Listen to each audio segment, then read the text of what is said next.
Hey, section 14, here I am again. There's a certain redundancy built into life, right? It doesn't bother me one bit as long as life keeps going. Here I am again, same background. I probably will say something about rhetoric and literature and poetry, and I hope you just keep forgiving that. Good to see you, kind of. Good to be seen. Just got back from Staples, so Motley, so I think I'm pretty set on being able to give you the second of 3 videos this week. The next one might come tomorrow or sprinkle in over the weekend. A few things for you today. I've got a poem for you by Philip Levine. There's a couple of topics that I want to talk about with you, and these were discussions that I had in Staples, so they'll mainly be me teaching a little bit and riffing a little bit, but also reporting to you on what they said. I dropped the ball on the discussion part. I just can't keep up. It's important that I get to your writing, but I with 140% in contract, I'm hitting some limits, as we would say. I want to talk about, I got Philip Levine. I want to talk about the idea of being part of a generation.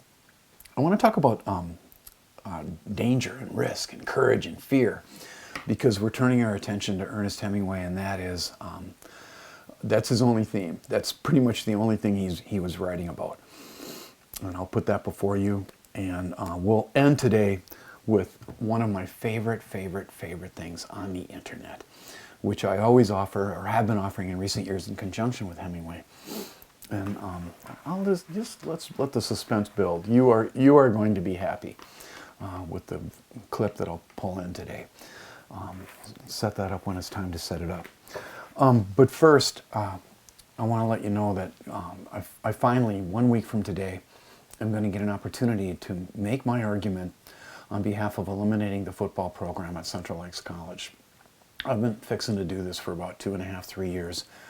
And next week, I'm on a Zoom thing. After I write a proposal to the entire faculty, I'm gonna get to speak. And maybe my image, my metaphor was overwrought.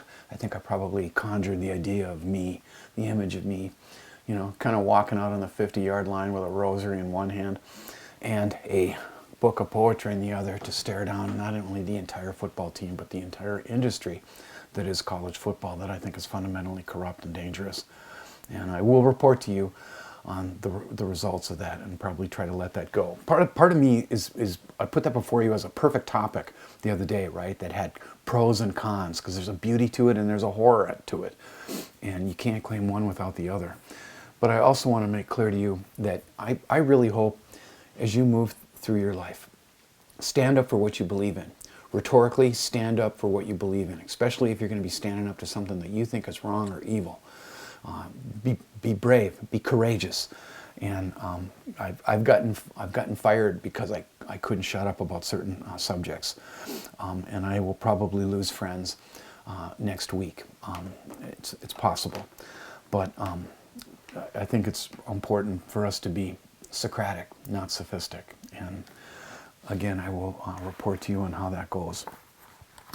And I refilled my feeders, and squirrels are making a ruckus because everybody's hungry. I think I've talked about that. So if you hear some chattering, those are my friends. Philip Levine is a great American poet, one of my friends. These guys, all these men and women who I'm naming for you can be your friends. Philip Levine was a beautiful poet who wrote a lot about Detroit, industrial life, factory life in Detroit. He's the Motor City poet, so to speak. I know some poets who studied with him, most notably Nick Flynn, and although he is a complete sweetheart, he's sleeping in the earth. I guess as a teacher, he could be really severe. Like if you gave him a poem that had any BS in it, he would let you know about it. And I want to read a poem from him that's about the spring, and it should be read in April, because the month of April is red, and maybe I'm just wishing it was next week and we were to April and possibly warmer weather. The winter is just extended way past meteorologically what it should have, and so I'm maybe wanting to have that come true. And it's not complicated, and I'll tell you just 2 things about it. The poem is an imagining of Degas, who was a French impressionistic writer, teaching art in a intermediate school in Detroit in 1942. That never happened. He was long dead by then. That's what's so fun about this poem, the dream of it, the creativity of it. And I'll tell you quickly, when I put this poem in front of students, I prank them. I take a piece of chalk and I go to my board and I go in the upper right hand corner and I make a diagonal line. And then I turn to the students and I say, what have I done? What have I done? And then I point to it and they just sit there blinking. You'll find out why I do that. Bit of a prank. Monsieur Degas teaches art and science at Durfee Intermediate School. He made a line on the blackboard, one bold stroke from right to left, diagonally downward, and stood back to ask, looking as always at no one in particular, what have I done? From the back of the room, Freddie shouted, you've broken a piece of chalk. Monsieur Degas did not smile. What have I done? He repeated. The most intellectual students looked down to study their desks, except for Gertrude Bimler, who raised her hand before she spoke. Monsieur Degas, you have created the hypotenuse of an isosceles triangle. Degas mused. Everyone knew that Gertrude could not be incorrect. It is possible, Louis Warshawski added precisely, that you have begun to represent the roof of a barn. I remember that it was exactly 20 minutes past 11, and I thought at worst this could go on for another 40 minutes. It was early April. The snow had all but melted on the playgrounds. The elms and maples bordering the cracked walks shivered in the new winds. And I believed that before I knew it, I'd be swaggering to the candy store for a Milky Way. Monsieur Degas pursed his lips, and the room stilled until the long hand of the clock moved to 21, as though in complicity with Gertrude, who added confidently, you've begun to separate the dark from the dark. I looked back for help, but now the trees bucked and quaked, and I knew this could go on forever. I cannot tell you how much I love that poem. I love poems that are about school, about kids, about everything. Okay, kind of a conversation about a conversation, and then you'll get why in a minute, why I'm thinking in this way. I asked my captive charges up in Staples Motley this week, hey, a few questions, like what generation do you belong to again? And they let me know it was Generation Z. And I asked them some questions, and it was, how do you feel about that? Excuse me, I know that's loud, I'm all phlegmy lately. Tell me about your generation. Tell me about who's happy about it, who's unhappy about it. What are its features? What are you known for now, and what do you want to be known for? And, you know, we had some pride mingled in with a little bit of self-loathing. I've seen this before. And they had comments about themselves. And they also had some comments about their parents' generation and their grandfather's generation. And I basically let them know that I've seen students sort of, put themselves down regarding whatever generation there is. I've been teaching a long time. But I let them know that I wouldn't have been standing in that room if I didn't love them, if I didn't believe in their generation, if I didn't believe in all generations. And I editorialized a little bit about the generation that I'm allegedly from, right? You've all heard of the baby boomers. The baby boomers, I'm tail end of it, right? The baby boomers were the generation that was born between 1945 and 1960. I crash land on planet Eisenhower in November of 1959, so I'm at the very end of it, kind of bringing up the rear, so to speak. And yet I've always identified with younger generations than mine. The generation that I'm in, the baby boomer generation, is the biggest. It's huge. Nothing's even close to it. And that's because when all those soldiers came home from World War II, millions of them, they had to do something to sublimate their aggression. And you know what? They got married, they started families courageously, and a whole bunch of babies were born. And this entire economy of the United States, I learned this studying history as an undergrad anyway. The entire deal is set up for us. When we were little, we wanted coonskin, Davy Crockett hats, and we wanted Candyland, and we wanted Daisy BB gun rifles. And on the other end of things here, we want high quality health insurance, super swanky retirement homes, and knee replacements. So that's us. And so I'm asking you to think about it too. even though it's just you and I right now, because sorry, I dropped that discussion board. I'm doing my best. Think about think about the people that you know in your generation, and how do you feel about that? How do you feel about your parents' generation? How do your grandparents? Do you admire them? I guess you'll have you probably got opinions. The reason I brought this up, it's just a simple two-step thing. I invite students to think about themselves, to conceive of themselves as some part of something larger, moving through history, because my favorite writers were simply called the Lost Generation writers. And as far as I'm concerned, they're the greats. I love all eras, I love all decades, all the writers that this country has produced in my favorite body of literature, which is American. But as far as I'm concerned, the dinosaurs, excuse me, that dinosaur influenced me. The giants that walked the earth were the Lost Generation writers. And what they have in common is that they were born in a magic breath of years, and it's famous. Malcolm Cowley teaches me to teach you this. Between the years 1897 and 1900 were born Ernest Hemingway, S. Scott Fitzgerald, William Faulkner.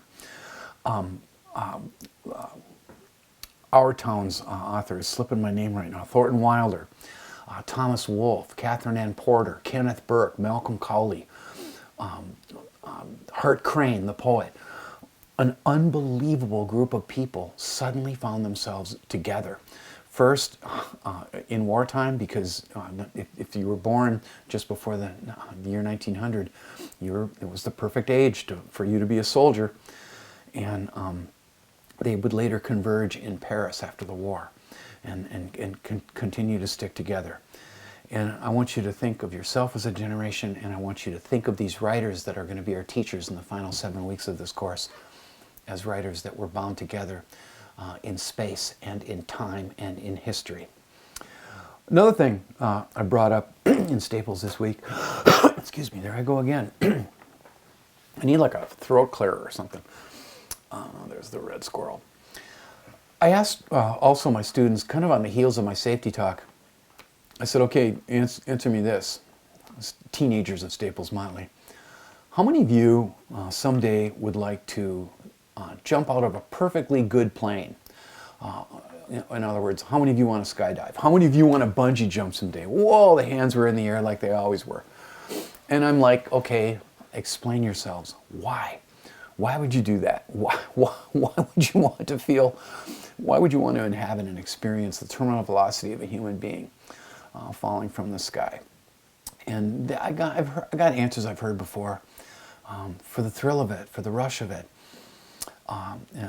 etc. And I'm not pranking those students, but I did let them know that their answer to that question classified them. And whether they like Hemingway or not, they revealed that anyone who put their hand in the air revealed themselves to be potential Hemingway fans. Ernest Hemingway had really only one theme, and English majors, I feel like a school marm in a flower print dress talking about it, because many English teachers have talked about it. It's called the Epiphany of Fire. In his real life, Ernest Hemingway constantly put himself in the face of danger. He did it chronically, and it cost him. It had serious, serious consequences that are fascinating to think about and talk about, but also heartbreaking. He was destroyed by that tremendous interest that he had in desire. And as you read The Short Happy Life of Francis Macomber, you are reading an archetypical, classic, iconic short story by Ernest Hemingway, because in the same way that Hemingway put himself in danger in his real life, he also put his characters in danger too. He put them in constant situations where their life was threatened. Could be war, could be hunting, as it is with Macomber. And Epiphany of Fire means, hey, you either survive it with raw, manly courage, something people don't even believe in anymore. I can't believe how unfashionable I've become. Or the character fails as a coward. Macomber does both. He flinches and runs early in the story. And as you get to it, you'll see how it goes. Now, in our society, whether we're talking about football or wrestling, etc., we are entertained by situations where athletes or people are put in dangerous situations. Among the things, and we've got no time to talk about it here, but yesterday I just kind of broke down and my mode that I was in, at least for a couple of my classes, I needed a couple of things explained to me. What is up with the metaverse or the multiverse? Why do we all of a sudden want to believe in multiple versions of reality, multiple timelines? Well, they had opinions about that. And I also needed my morning people because we're talking about heroes. It's a hero class. My Comp 2 is a hero class, moral heroes. And that's what the research project's about. And we've been reading fantastic, great literature about heroes. I needed them to explain to me, if they could, this new professional slap league where characters are on television. People, men and women, are invited to slap each other alternately as hard as they possibly can. And I cannot believe that I had that up on my screen because they've got this, apparently a slow-mo camera that shows, what is, excuse me, what is happening to us? What is happening to us? That is now what passes for entertainment. So I don't want to talk about that, and I don't want to talk about wrestling, I don't want to talk about football anymore today, but I do want to put before you a thing of great beauty. Sometimes the greatest ideas are the simplest. I want to show you at least an excerpt from a little documentary, a little film project that was made a few years ago called 10-Meter Tower. And basically what happened is this filmmaker got this idea, and the question was simple. What would happen if you invited a bunch of, I think they're Germans or Scandinavians, I better figure that out, a bunch of people, a number of people, all ages, all shapes and sizes, to climb all the way up to a 10-meter tower in a pool, and then put a camera on that tower along with microphones, and then send them up there one or two at a time, and let's study and see if they're able to do it. I invite you to watch the entire film, the entire documentary. It's a film. It's a little miniature film, and it's a fantastic study in fear where no one gets hurt. I know I could never jump from a tower that high. Some of them do, some of them don't, and I'm going to show you just my favorite couple. Although if you cue the film and go down the rabbit hole that it is, I won't splice this into my vid, but a little while later, you're going to see, what I show you, you're going to see a 66-year-old woman either decide to do it or not, and she is my hero. But before that, right before you know, I'm going to put the cutest couple I've ever seen on the internet, Felix and Linus and Frida. And Linus and Frida are a young couple. They've got to decide what to do. They're up there together. I want you to study them. You got to read the subtitles at the same time. And I just want you to see how cute they are. She's emotional. He's like stoic. And just study her especially. She loves him so much. You can just see it in the gaze. And I've introduced it. Let's let it speak for itself. I'll see you with a third video later in the week. Love you guys. God bless you.